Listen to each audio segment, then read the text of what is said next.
ሰላም ጤና ይስጥልኝ እንዴት ናችሁ? ጥፍራችንን ከ15 ቀን በላይ ለምን ማቆየት እንደሌለብን ዛሬ አንዱን ምክንያት እነግራችኋለሁ። ይህ እንደምትመለከቱት እኔ ከ15 ቀን በላይ ሆኖኛል።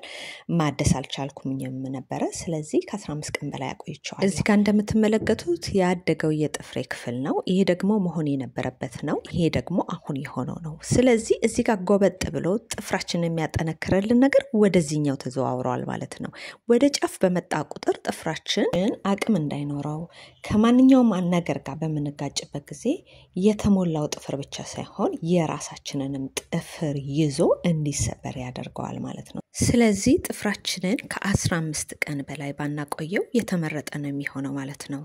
እኔም ዛሬ ጥፍሬን አድሼ ይሄንን የመሰለ ጥሩ ጥፍር ቀለም ተቀብቻለሁ። እንደወደዳችሁ ተስፋ አደርጋለሁ። አንደኛው ምክንያት ይሄ ነው። ሌላኛውን ደግሞ ምክንያት ወደፊት በሌላ ቪዲዮ ነግራችኋለሁ። መልካም ጊዜ